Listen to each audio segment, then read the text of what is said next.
Hi everyone. Today I have Veenu and Sapna with me, who are winners of Art Queen and other title from our past exhibition, and they're live from Delhi. So let's welcome them. Hi Veenu and hi Sapna. How are you?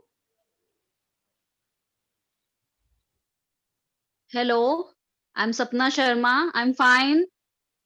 I hope you are also doing well, dear. Yes, I Hi. am. Thank you. Veenu, आपको मेरा voice clarity आ रही है clarity से?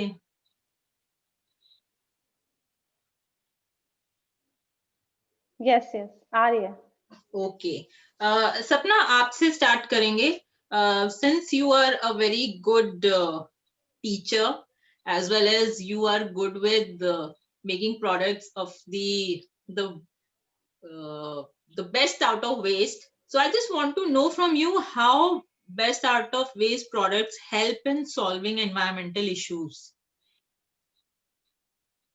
Actually environmental issues अगर देखे जाएं तो इस वक्त सबसे बड़ा environmental issue may be I think जो ये कूड़ा आपके आसपास आपको दिखता है, प्लास्टिक है, वेस्ट प्लास्टिक या फिर आपके घर में भी वेजिटेबल वेस्ट है, जो भी काइंड ऑफ वेस्ट। सो मुझे लगता है इसको यूज करके आप आर्ट में कुछ क्रिएट कर रहे हैं। सो इससे बेहतर अच्छी प्रोग्रेसिव बात और कुछ नहीं हो सकती। सो बहुत सारे इश्यूज को आजकल प्लास्टिक को यूज किया जा रहा है, रिसाइकिल किया जाता है, तो वो सब Right. जो है वो मुझे लगता है वो एक क्रिएशन भी हो रही है। और आपका जो सबसे बड़ा जो एनवायरमेंटल इशू इस वक्त है प्लास्टिक्स का, कैसे उसको रीयूज किया जाए या रिसाइकिल किया जाए, वो भी कहीं ना कहीं सॉल्यूशन जो है वो हमें मिल जाते हैं। तो yes, using waste is the best option for solving any environmental problem. So that's why I am also school में भी कई बार मैं यूज करती हूँ चीजों को, या फॉलो करती हूँ कुछ ऑप्शंस जो मेरे पास होते हैं, या स्टूडेंट्स को अपने को उन्हें अवेयर कराती हूँ कि आपने कैसे अपने आसपास की चीजों को जो आपके लिए वेस्ट हैं, जिन्हें आप Mm-hmm. डंप करने वाले हो, आप उन्हें कैसे उन्हें as a art material use कर सकते हैं। So Okay. Yes. That's nice to know. Vinu, आपके पास आएंगे. Since you have studied applied art, what are the different type of art techniques and their effect on final design? थोड़ा सा different है applied art और fine arts का study. So what do you think कि जो techniques होती हैं अलग-अलग type की, इनका final design पे effect क्या पड़ता है? देखो, फाइन आर्ट में हम पेंटिंग स्कल्पचर ले सकते हैं। अप्लाइड आर्ट मतलब कमर्शियल आर्ट, जो कि बेसिकली ये होता है कि आर्टिस्ट को अपनी जो आर्ट है वो ऑडियंस तक पहुंचानी है, उसको सेल करना है। इसका पर्पस ये होता है अप्लाइड आर्ट का। तो Okay. अप्लाइड और फाइन आर्ट, कमर्शियल आर्ट और फाइन आर्ट में यही मेन डिफरेंस है कि फाइन आर्ट आर्टिस्ट अपने खुशी के लिए करता है। उसको मतलब जो उसमें कॉन्सेप्ट है, जो उसमें मैसेज है, ये जरूरी नहीं कि वो ऑडियंस तक उसको जरूरी पहुंचाना ही है, वो उसके लिए ही होती है Okay. फाइन आर्ट, मतलब अपनी खुशी के लिए। But Okay. कमर्शियल आर्ट में क्या होता है कि हमें कोई प्रोडक्ट, कोई चीज सेल करनी होती है, तो उसमें हम काफी सारी चीजें ध्यान रखते हैं। जैसे एडवर्टीजमेंट आती है, लोगो डिजाइन आता है, इसमें बैनर्स होते हैं, होर्डिंग्स होते हैं, मतलब जो भी कमर्शियल चीजें हैं जिनको हमें सेल करना है, कोई भी प्रोडक्ट है उसकी एड बनानी है, स्लोगन लिखना है, तो सारा कुछ मतलब जो डिजाइन वर्क हो गया और Mm-hmm. आपका सेलिंग पर्पस से जो हम काम करते हैं, सारा कमर्शियल आर्ट में आ गया। और फाइन आर्ट Okay. आपका स्कल्पचर, जो कि आर्टिस्ट अपनी खुशी के लिए भी कर सकते हैं। मेन डिफरेंस इसमें ये है। Okay. Yeah, that's something I learned today. The difference between the fine art and applied art in terms of commercial means. That's interesting to know actually. Okay, Sapna, what are the different techniques to make such products? जो आपने plastic का use बताया, आप हम कर सकते हैं to solve environmental issues, तो इसमें आप कौन सी टेक्निक्स यूज करते हैं और क्या प्रोडक्ट बनता है, उसके बारे में आप कुछ बताना चाहोगे? टेक्निक्स तो आपके पास जैसे आप कटिंग कर सकते हैं। देखो, डिफरेंट डिफरेंट चीजें हैं। हम्म. एग्जाम्पल लेते हैं, लाइक आपके पास एक बास्केट थी और वो अब आपने यूज नहीं करनी है, वो कहीं से क्रैक हो गई है। है ना? ओके। सो क्या करें उसे, वो किचन में यूज़ नहीं हो सकती, नाउ व्हाट टू डू? सो आप वो उसको उसके अंदर एक पॉली बैग रख के उसमें मिट्टी डाल के आप उसमें प्लांट ग्रो कर सकते हैं, या फिर उसे अपने किसी मॉडल में एज़ अ हाउस का कोई ऊपर का छत है या कुछ है, उस तरह से आप उसको as a bowl as a छत यूज़ कर सकते हैं। तो ये सोचना पड़ता है कि हाँ, डिफरेंट डिफरेंट मटेरियल है आपके पास, तो आपको उसको कैसे यूज़ करना है। पिछले दिनों मेरे पास, मैं नॉन वेजिटेरियन भी हूँ, तो मैं मेरे पास एग ट्रे था, एग कार्टर पड़े हुए थे बहुत सारे, क्या करती उसका। सो दिवाली टाइम था, तो मैंने उनका कटिंग बना के उनको एज़ अ फ्लावर का शेप देकर, उनको कलर करके उनको हैंगिंग्स बना दिया, और घर में आप उन्हें कहीं भी हैंग कर सकते हैं, या फिर डोर को डेकोरेट कर सकते हैं उनके साथ। तो अगर यहाँ पे विजुअल शेयर करने का ऑप्शन होता, तो मैं आपको दिखा पाती कि मैंने एग कार्टर से काम किया, उससे फ्लावर्स बनाए। अच्छा, मेरे पास घर में जैसे वेजिटेबल वेस्ट है या कुछ है, मैं उनको उठा के उनके पेजेस के ऊपर इम्प्रेशंस ले लेती हूँ, कलर में डिप करके, या कुछ भी मेरे पास जो भी कुछ भी वेस्ट होता है, मैं सोचती हूँ बैठकर कि हाँ, मैं इसका क्या काम कर सकती हूँ। सो अलग-अलग चीज़ें आपको डिफरेंट डिफरेंट अलग-अलग तरह के रिजल्ट देती हैं। बस थोड़ा-सा सोचना होता है कि वो एक एक डेडिकेशन चाहिए कि आपको इस मटेरियल को कैसे यूज़ करना है। घर में आपके जैसे आपने कुछ ऑनलाइन ऑर्डर किया और वो रैप होके आ रहा है बबल शीट में, तो उस बबल शीट के इम्प्रेशंस लीजिए आप, कलर उसके ऊपर अप्लाई करके, बहुत अच्छे इम्प्रेशंस आते हैं, कलर मिक्स कर सकते हैं आप, अलग-अलग डिज़ाइन्स उससे क्रिएट कर सकते हैं। सो स्कूल में जैसे आपके पास डिस्प्ले बोर्ड हैं, आप उनको एज़ अ बॉर्डर उनके इम्प्रेशंस को यूज़ कर सकते हैं। सो इस तरह के बहुत सारे एग्ज़ाम्पल्स मेरे पास हैं कि मैं उन चीज़ों को यूज़ करती हूँ, और शायद इसीलिए अभी इतना फ्रीक्वेंटली बता पा रही हूँ। सो क्योंकि स्कूल में ऐसा होता है, बहुत जल्दी आपको कोई एक काम करके देना होता है, और उस वक़्त ब्रश उठाने की हर कोई ब्रश हैंडलिंग नहीं कर पाता है ऑब्वियसली, एज़ एन आर्टिस्ट, अगर आप जैसे आप सेल्फ टॉट आर्टिस्ट हैं, तो आपको आपको पता है, आपको वो एजुकेशन नहीं मिली है आर्ट में कि आप उस ब्रश को बहुत जल्दी अच्छे से हैंडल कर पाएँ। बिकॉज़ एक आर्ट स्टूडेंट तो 3-4 साल लगाता है अपने ब्रश हैंडलिंग को ठीक करने के लिए। वीनू यहाँ पे हैं, वो जानती होंगी इस बात को। अम, आर्ट स्टूडेंट्स के लिए ये सबसे बड़ा काम होता है। So correct. उसके बिना आप किस तरह से बिना ब्रश हैंडलिंग के, या आप सेल्फ टॉट आर्टिस्ट, और ऐसा नहीं है कि सेल्फ टॉट आर्टिस्ट जो हैं वो कुछ क्रिएट नहीं कर पा रहे हैं, वो वंडर्स करते हैं। This is just because of thinking, you have to think differently, अगर कुछ अलग काम करना है तो। सो मैं इसीलिए वेस्ट मटेरियल को इतना ज्यादा फोकस करती हूँ उस पे, बिकॉज मुझे डिफरेंट डिफरेंट रिजल्ट मिलते हैं अलग अलग टेक्निक्स के साथ। सो थे जस्ट अबाउट थिंकिंग, कि आपको बस सोचना है उसके बारे में। नहीं, मैंने आपके दैट्स इट। वर्क भी देखा है, काफी ज्यादा क्रिएटिव और डिफरेंट है। तो बहुत अच्छी बात है, क्योंकि इससे हमारा जो एक एजुकेशन भी मिलती है, सब लोगों को एक मैसेज भी जाता है कि how they can actually contribute to solve these environmental issues which are creating problems and which can create problems for future. So art जिस थैंक तरीके से आप यू। उसको यूटिलाइज करते हैं, बहुत अच्छा है। ओके, कमिंग टू वीनू, आपसे जानना चाहेंगे what is more challenging, child और एडल्ट लर्निंग? बच्चों को पढ़ाना ज्यादा चैलेंजिंग होता है या फिर अडल्ट्स को ट्रेन करना?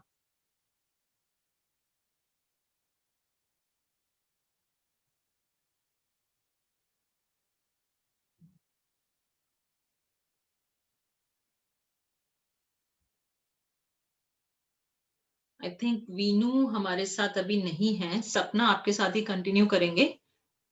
हाँ जी, हाँ जी। Okay, Veenu is back.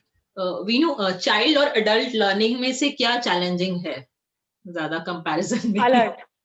Adult. मतलब मेरे को लगता है कि छोटे बच्चों को सिखाना थोड़ा इजी है, ओके। और जो बड़े जो लोग होते हैं, क्योंकि उनका एक माइंडसेट हो जाता है कि ये कलर इसी चीज के लिए यूज होता है, ये डिजाइन इस राइट। चीज के लिए यूज होता है। लेकिन छोटे जो बच्चे होते हैं वो एक, जैसे बोलते हैं ना, नाजुक मिट्टी की तरह होते हैं, कि हम उसको किसी भी शेप में उसको कन्वर्ट कर सकते हैं। जैसे कि जो हम जैसे कि पॉट बनाते हैं, उसमें मिट्टी रखा, किसी भी शेप, कोई भी शेप उसको दे सकते हैं। तो राइट। वैसे ही, क्योंकि बड़े लोग जो होते हैं, अगर आप देखो, हम 9th और 12th के बच्चे को पढ़ाएं और छोटे बच्चों को पढ़ाएं, बहुत डिफरेंस है, और मजा आता है छोटे बच्चों को पढ़ाने में, बहुत मजा आता है। और तो मतलब कॉलेज गोइंग जो स्टूडेंट है, उनको पढ़ाना का एक्सपीरियंस अलग होता है, और 11th 12th का अलग होता है।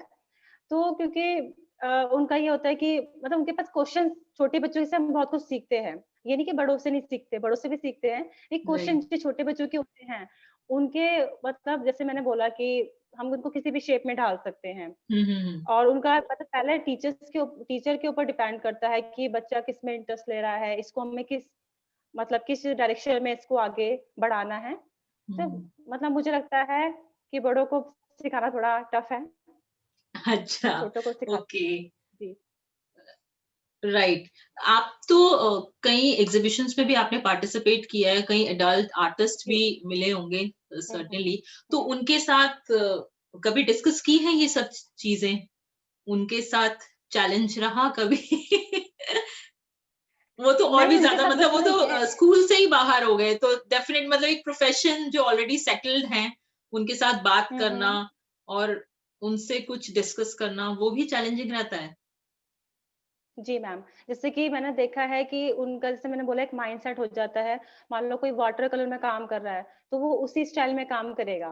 किसी ने मतलब हम्म। पैच वर्क में काम कर रहा है, तो पैच वर्क में ही काम करेंगे। कोई अगर किसी ने टेक्सचर में काम किया है, तो उसकी इतनी खूबियाँ बताएँ कि नहीं, ये ज़्यादा ईज़ी है, ये इसमें ऐसा है, इसमें ये क्वालिटीज़ हैं। तो वो उनका अपना-अपना एक्सपीरियंस होता है। एक कंफर्ट स्कल्पचर जोन में आ आर्टिस्ट जाते अपने, हैं वो एक, ये कहना हाँ, वो चाहते एक हो आप? Comfort okay. ज़ोन में आ जाते हैं। हुँ, और जैसे पेन एंड इंक में कुछ लोग होते हैं, उनका एक स्टाइल हो जाता है। जब हम बड़े हो जाते हैं, तो हमारा एक स्टाइल, हम एक अपना डेवलप कर लेते हैं कि हमें पेन एंड इंक में काम करना है, हमें पैच हुँ, वर्क में काम करना है, या हमें ब्रश स्ट्रोक कैसे हमें करने हैं। तो वही था कि छोटे बच्चों को सिखाना बहुत ईज़ी है, और बड़ों का जैसे एक वो अपने, जैसे आपने बोला, कम्फर्ट ज़ोन में आ जाते हैं, तो उनके लिए थोड़ा टफ रहता है। और फिर जो एक होता है ना कि जो आर्टिस्ट होते हैं, उनका तो एक है कि अभी उन्होंने जो काम किया है, वो अच्छा ही किया होता है, अपने हिसाब से। हाँ। हाँ, ये तो और हर है आर्ट सर्टेनली की एक खूबसूरती ये होती है। अपनी कंफर्ट ज़ोन से बाहर तो निकलना ही चाहिए। Then only you can understand how versatile you are.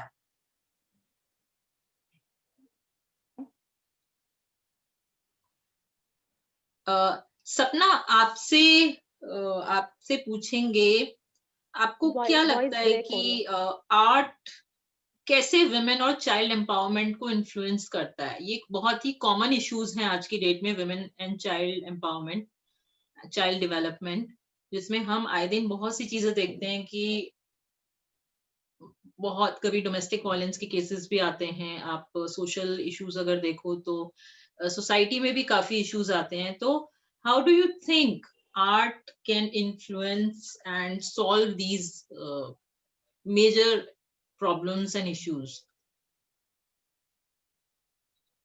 अम, वैसे तो ये दोनों प्रॉब्लम्स काफ़ी यू नो हार्ड प्रॉब्लम्स हैं, और सॉल्यूशंस इनके निकाले जाते हैं। डेली कुछ ना कुछ नया ऑप्शंस आ रहे हैं जजमेंट के या कुछ भी।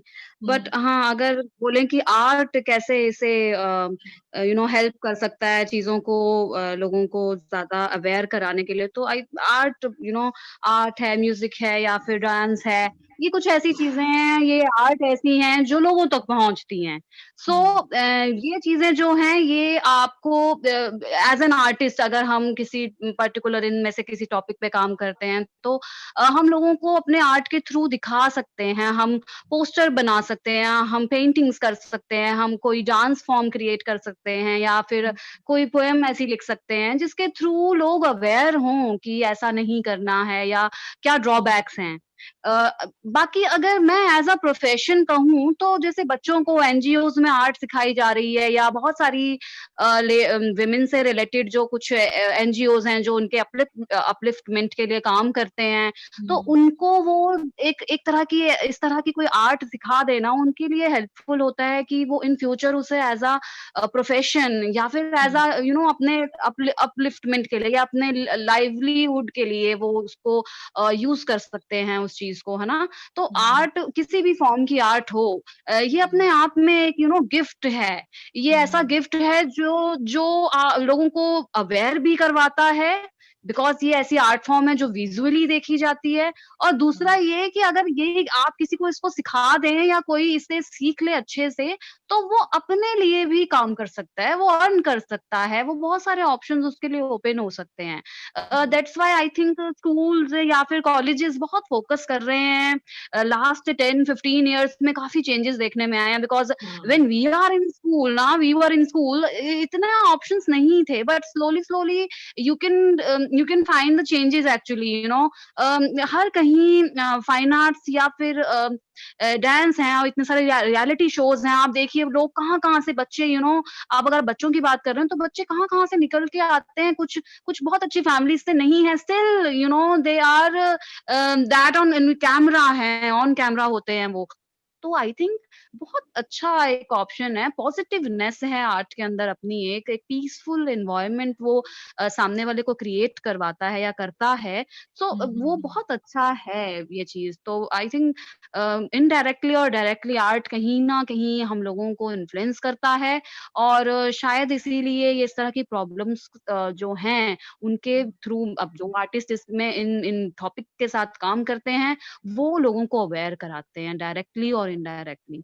बाकी आर्ट एज़ जो सब्जेक्ट जो पढ़ाया जा रहा है या जो सिखाया जा रहा है, वो भी हम्म, काफ़ी अच्छा है, क्योंकि बहुत सारे लोगों के लिए वो का बच्चों के लिए कब वो प्रोफ़ेशन बन जाता है, यू नो, बच्चों को भी नहीं पता चलता है। वो कब उसे एज़ अ प्रोफ़ेशन करना चाहते हैं आफ्टर 12th भी, दे डिडन्ट नो।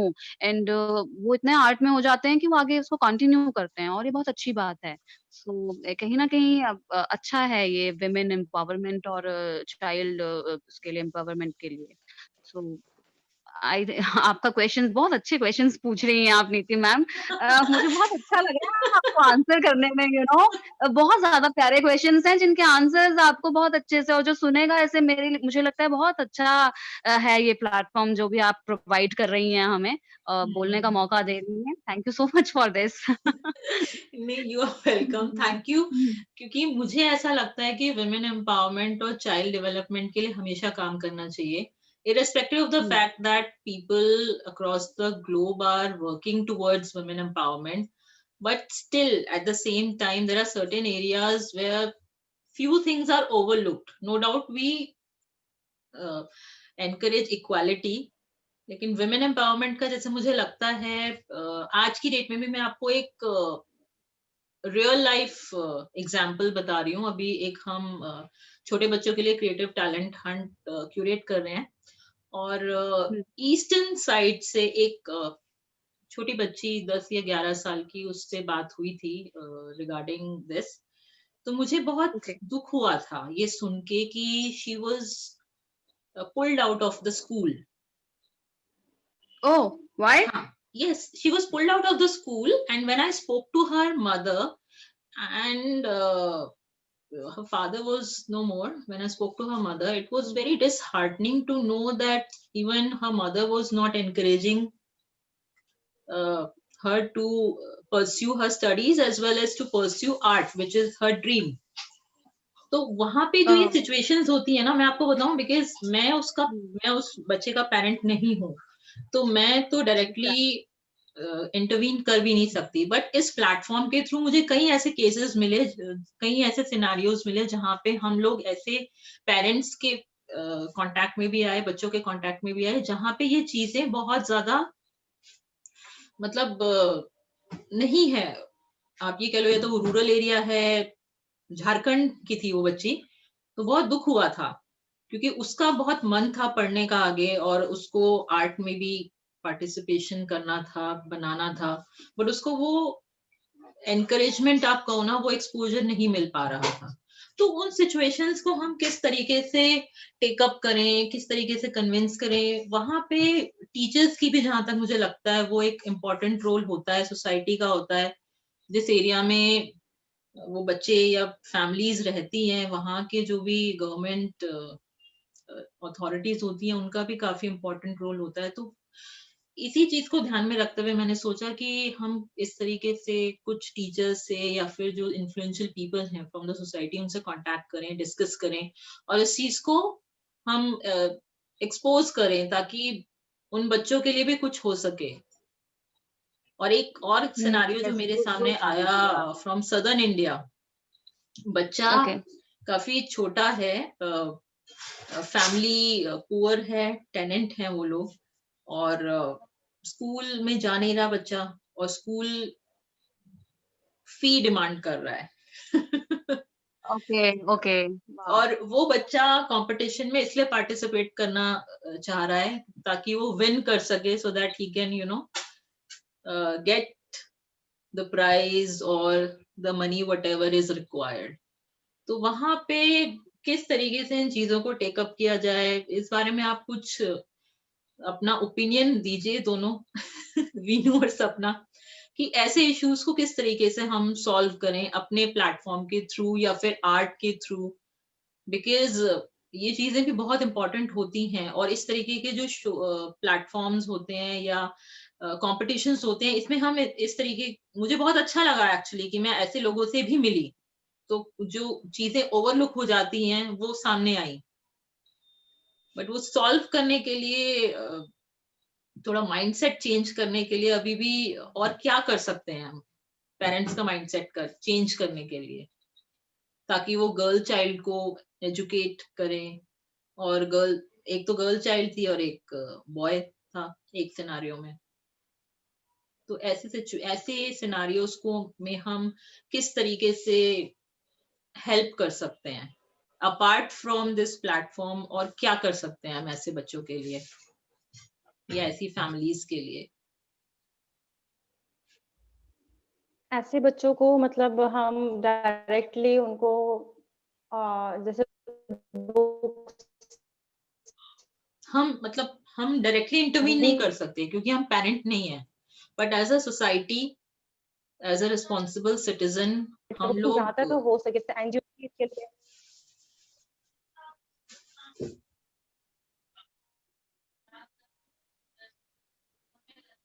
हेलो। हेलो। हाँ,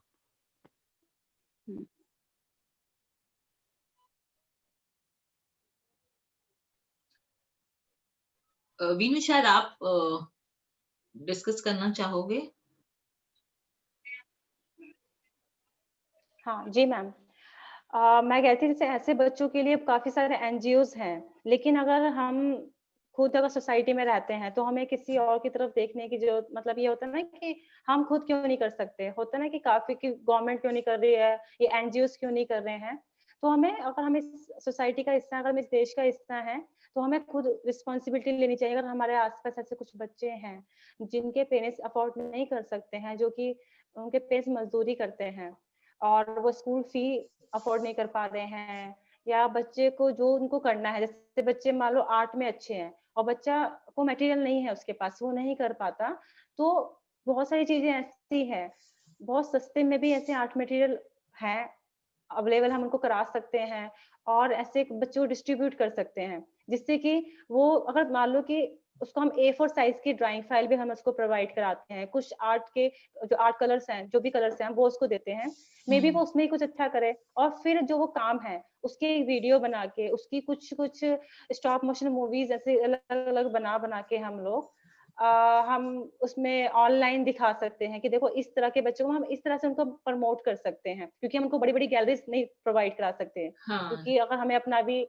देखना है और बच्चे का भी देखना है, तो हम इस तरह के बच्चों की कुछ कुछ क्लिप्स बना के, काफी सारे बच्चों की कुछ मतलब 5 या 10 मिनट्स की मूवी बना के कि उसने कैसा काम किया, तो मे बी ऐसे बच्चों का जो काम है पूरी दुनिया देखे और उनको भी इंकरेज बच्चे हों कि हाँ मतलब हम भी आगे बढ़ सकते हैं, उनके पेरेंट्स भी जब देखे कि हाँ हमारे बच्चे का काम यहाँ तक जा रहा है, तो उनको भी खुशी होगी, क्योंकि गरीब भी चाहता है कि उसका बच्चा पढ़े, आगे बढ़े।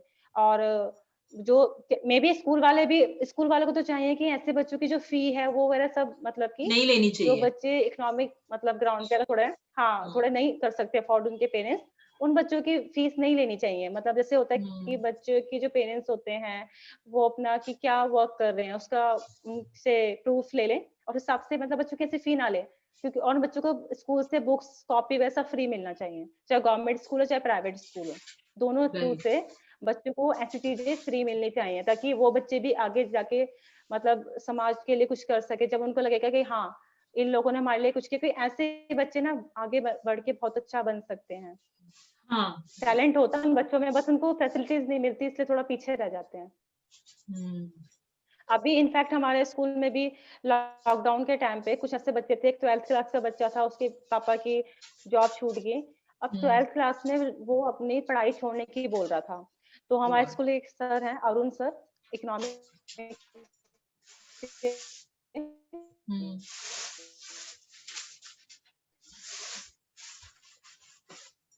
तो उन्होंने हेल्प किया उस बच्चे को, लाइक प्रॉब्लम थी, बहुत गरीब लोग हैं। तो उन्होंने क्या किया कि बच्चे की फी भी सबमिट कराई है, और उसके 12th की सीबीएसई की फी भी सबमिट कराई, और उसको मोबाइल लेके दिया, ताकि बच्चे की वाह, 12th में पढ़ाई ना छूटे। उसने एक बोर्ड की क्लास, उसका पूरा एक साल मतलब बचाया सर ने। तो मैंने कहा कि ऐसे टीचर्स को तो आगे मतलब कि, और वैसे भी आपने भी देखा होगा कि साउथ में क्या हुआ, एक टीचर ने पता नहीं 1 लाख या 1.5 लाख का इतना अमाउंट लेके, मतलब शायद 10-15 उसने मोबाइल लिए थे, बच्चों को दिए खरीद के, कि जो वाह, बहुत गरीब बच्चे नहीं ले सकते। मतलब टीचर ने अपनी पूरी की पूरी, मतलब आप समझ सकते हैं कितने महीनों की तनख्वाह उसने उसमें दे दी, कि बच्चों को मोबाइल लेके देना है, बच्चों का साल खराब ना हो। और मेरी क्लास में इनफैक्ट एक बच्ची थी, जिसको जब पीटीएम थी तो मैंने शिकायत की कि क्लास क्यों नहीं अटेंड कर रही है। तो उसके पापा ने कहा मैम इस बार तनख्वाह मिलेगी तो मैं फोन लेके इसको दे दूंगा। तो मुझे खुद ही इतना वो लगा, मैं कहा मेरे को पता नहीं था मतलब रियलिटी क्या है, ये फोन क्लास क्यों नहीं अटेंड कर रही थी। बस मैं इसमें ही थोड़ा थी। जब उसके पापा ने बोला, मैं कहा कोई नहीं, मतलब फिर हमने भी अपने हिसाब से उसकी हेल्प की कि ठीक है, आप इसको मोबाइल लेके दे दो, जब तक हम एडजस्ट करते हैं इसको वैसे ही, मतलब कि इसका होमवर्क वगैरह कोई नहीं, हम बाद में करा देंगे। राइट, तो टीचर्स को और जो भी लोग हैं उन सबको आगे आना, क्योंकि ये हम एक दूसरे पे ना काम टाल नहीं सकते। अगर राइट, मैं हूँ, अगर मैं कुछ नहीं कर सकती तो मैं किसी और को, मेरे को बोलने का मेरे को राइट नहीं है कि इसने भी कुछ नहीं किया, गवर्नमेंट ने नहीं किया, स्कूल ने नहीं किया। आप खुद खुद की रिस्पॉन्सिबिलिटी लो कि हाँ मुझे करना है पहले। अगर आप आगे आओगे तो शायद आपके साथ साथ बाकी और भी कदम आगे आए। और सपना जैसे कुछ पेरेंट, मतलब मैंने पेरेंट्स का भी एग्जांपल दिया जिसमें वो लोग, जैसे मैंने बोला था झारखंड की वो बच्ची है, उसको she was pulled out of the school. तो ऐसे पेरेंट्स को कैसे कन्विंस किया जाए? सबसे पहले तो बच्चे को पढ़ाने के लिए, क्योंकि एजुकेशन बहुत इंपॉर्टेंट है, चाहे गर्ल चाइल्ड हो चाहे बॉय हो, वहां पे तो कुछ डिस्क्रिमिनेशन नहीं होता, चाइल्ड इज चाइल्ड। तो वहां पे ऐसे पेरेंट्स को कैसे कन्विंस किया जाए कि आप बच्चे को पढ़ाएं, क्योंकि थोड़ा सा यहाँ टफ हो जाता है हमारे लिए भी कन्विंस करना, बिकॉज जो माइंड सेट है कि नहीं, गर्ल को तो शादी ही करनी है, बाद में तो पढ़ाना नहीं है, मतलब मुझे तो इस तरीके का आंसर मिला था। तो हम और किस तरीके से इन चीजों को इम्प्रूव कर सकते हैं?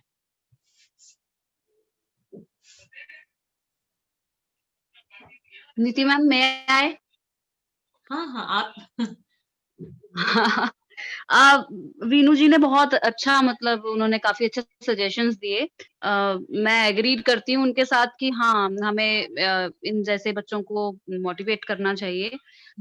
ऑल्सो हम पेरेंट्स की काउंसलिंग कर सकते हैं कुछ मीटिंग्स के थ्रू, और if they want to actually. And हाँ, हम स्टूडेंट्स को, इस तरह के बच्चे हैं, मटेरियल प्रोवाइड कराने के साथ-साथ हम उन्हें भी काउंसल कर सकते हैं, हाउ टू मोटिवेट देम, और किस तरह के आर्ट ऑप्शंस हैं आगे, प्रोफेशनल ऑप्शंस क्या हैं इस फील्ड में। बिकॉज़ क्योंकि लोगों को इस हमारी फील्ड के बारे में, पेंटिंग या फिर जो फाइन आर्ट फील्ड है, इसके बारे में नहीं पता होता। दे डिडन्ट नो हाँ, what is bachelors of art and what is masters of art. तो उन्हें उस तरह से उन्हें हम काउंसल कर सकते हैं कि इस तरह की स्टडीज़ होती हैं, and you have to prepare this and that, so that कि आप आगे एडमिशन ले पाएँ और आप अपने लिए कुछ अच्छा कर पाएँ इन फ्यूचर। आप उसे एज़ अ प्रोफेशन यूज़ करें अपने टैलेंट को, बिकॉज़ ये बहुत ज़रूरी होता है कि बच्चा अपने टैलेंट को आगे परस्यू करे। बस हाँ, थोड़े से एफर्ट चाहिए, कुछ इस तरह की मीटिंग्स और होनी चाहिए, कुछ आप क्योंकि क्यूरेटर हैं, आप इस तरह के काउंसलिंग सेशंस रख सकती हैं, पेरेंट्स के साथ काउंसिल कर सकते हैं। हम जैसे कुछ लोग मिलके उन्हें मोटिवेट कर सकते हैं। सो आई राइट। थिंक जो कुछ काम बातों के थ्रू हो जाते हैं, कई बार कोई सामने से आपको समझाने वाला नहीं होता, दैट्स व्हाई लोगों को पता नहीं होता है चीज़ों का। सो ये काउंसलिंग सेशंस जो हैं, आई थिंक ऑनलाइन इस तरह के सेशंस बहुत अच्छे हैं। इसीलिए मैंने स्टार्टिंग में अभी आपको कहा कि हाँ, ये आप बहुत अच्छे क्वेश्चंस कर रही हैं और हमें भी अच्छा लग रहा है इनके आंसर्स करना, बिकॉज़ जो भी हमारे माइंड में है वो हम बोल पा रहे हैं हम्म। एंड कोई ना कोई इसे सुनेगा ही एंड वो मोटिवेट होगा ये सब कुछ सुन के। तो बहुत अच्छी चीज़ें हैं ये इन दिनों जो ये प्लेटफ़ॉर्म चल रहा है ऑनलाइन वेबिनार्स का एंड जो ये मीटिंग्स होती हैं, तो अच्छा है इस तरह से। तो पेरेंट्स को काउंसल करना मुझे लगता है बहुत ज़रूरी है। हम वहाँ स्कूल राइट। में भी स्टूडेंट को काउंसल करने से पहले पेरेंट को काउंसल करते हैं कि नहीं आप प्लीज़ ऐसे नहीं ऐसे एंड एज़ अ टीचर मेरे मुझे लगता है ये बहुत ज़रूरी है लोगों को खुद को भी काउंसल करना समटाइम्स खुद को भी मोटिवेट करना पड़ता है अपनी फील्ड से रिलेटेड कि हम्म। ओके हमें भी एक पॉजिटिव पाथ चाहिए। तो just motivate yourself and motivate others through meetings और थ्रू योर वर्क मुझे लगता है ये बहुत अच्छी बात है। सो दैट्स इट इससे ज़्यादा नहीं। आई थिंक मीटिंग थोड़ी देर में ओवर होगा नीति मैम सो हाँ, थोड़ी चलिए देर में ओवर हो जाएगी, लेकिन बहुत अच्छा लगा आप दोनों से बात करके and thank you so much आपने टाइम अपना दिया। और कोशिश करेंगे कि इन फ्यूचर कुछ और हम काउंसलिंग सेशंस पेरेंट्स जो इस तो आपका चाहते हैं क्वेश्चन ऐसे, था कि उनके झारखंड साथ हम वाले जो ये पेरेंट्स हैं इस तरीके का एक काउंसलिंग सेशन आप लोगों के साथ रखें। तो thank you so much Veenu and Sapna. I will touch base with both of you soon. Have a nice evening and be safe, be careful. Bye. Bye everyone. Thank you, Niti ma'am, for this opportunity. You're Bye. Take welcome. care. Bye.